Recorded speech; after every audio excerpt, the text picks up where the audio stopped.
There are a lot of times when you're out birding and you come across a tough bird. Maybe it's because it's just a tough species, or maybe its plumage is a bit different than usual. If you want to up your bird ID game and be able to identify these birds, stick around because in this video I'm going to walk you through 7 steps for identifying tough birds. Let's get into it.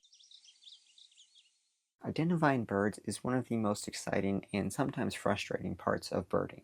When you're just starting out, you will run into birds that don't fit what the app or field guide says. The good news is there is a method to this. With the right approach, you can turn a mystery bird into a solid ID and learn a ton in the process. So the first step is to write it down immediately. Before you do anything else, get the details out of your brain and onto paper. You want to ask yourself, what size was it? Like, was it closer to sparrow sized or maybe closer to robin sized? Any dominant colors that you notice? Brown, gray, white, any distinct markings? These are especially helpful, like eye rings, wing bars, tail shape and size is going to be super helpful when you're trying to identify it later, so you want to make sure that you write that kind of stuff down. Also, something that can be a helpful clue is habitat.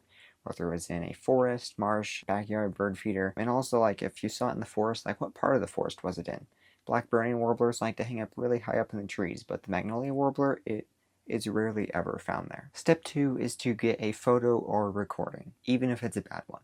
This is super important because having a photo to refer back to is really helpful. And maybe you already have this and that's why you clicked on this video, and if so, you can go ahead and skip to step 3. But having a photo to refer back to is super helpful because you'll be able to look at details that you might not have noticed before. Like maybe you didn't know that you needed to pay attention to the wing bars, but then after you did some research, that's one of the best ways to separate it from similar species. So getting a photo, even if it's blurry or out of focus, is going to be really helpful, and a sound recording can be helpful too. If the bird's singing, go ahead and get some audio of it. There's apps that you can download and use to record audio. You can even just take a video of the bird and then the audio will show up that way, or use Merlin Bird ID and then it will actually save an audio file for you to refer back. To give you an example of where audio would be super helpful, let's look at the willow and alder flycatcher. These two birds are extremely similar and once used to be considered the same species, but they sound different.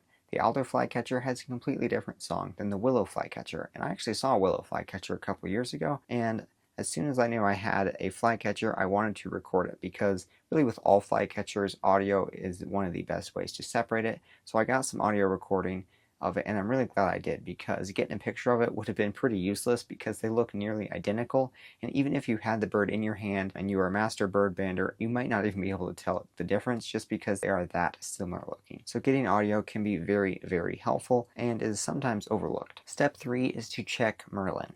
Merlin Bird ID is pretty amazing, but it's not perfect, and so sometimes while the app will get it wrong, it can be a good place to start. You'll be able to see a bunch of pictures of the bird, and if it matches up, you might be able to figure out your problem just right there. Usually, if there's a similar looking species, Merlin will list that in the description, so make sure you read that, just to make sure you're not making too quick of an identification. You do want to do your research and make sure that you're not just going with the first bird that you see, or the first bird that looks kind of similar to the bird in your picture.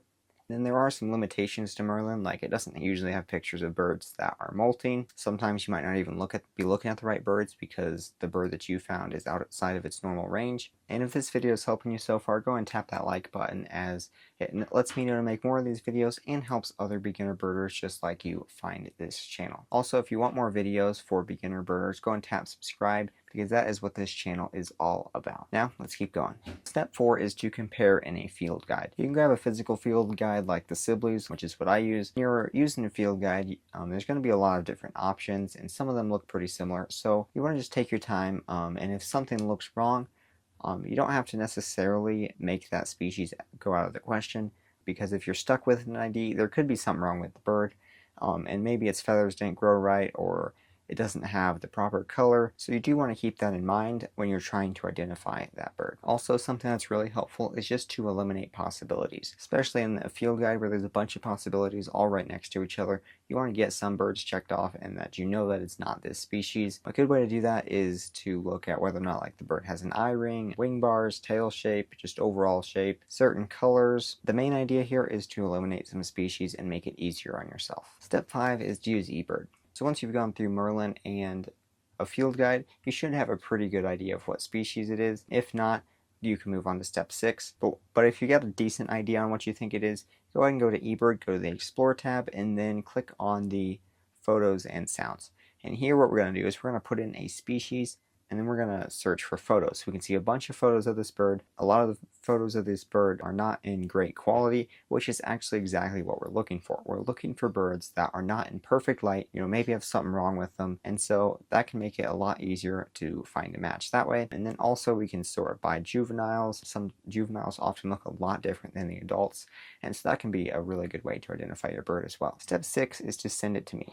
If you're still stuck, this is where community helps the most, and so go to the link in the video description below and send me your photo, and I'll try and identify it. But don't just drop a photo and say, what is this? Because I do need some extra information, and so it can be really helpful to put in location and habitat, when you saw it, especially time of year, if it was doing anything, what it was doing, if it was doing anything at all. Sometimes birds just like to sit there, and also just any other clues, because what might seem like a small insignificant detail to you could actually be a really helpful clue for identifying this bird. So not only will listing all this information out give me a better chance at identifying it, it's also just really helpful for you to put all this information together and do your research. You might even be able to identify it after doing all that research. Step 7 is to just be okay with saying that it's unidentified, because sometimes you just won't get it, and that's okay, because every birder has a list of mystery birds that we've just never been able to identify. And so if you do have some unidentified bird photos, go and send it to me in the link in the video description below. I'd love to see if I can identify them. And go and check out this video right here, because YouTube thinks it's the best video on my channel for you to watch right now.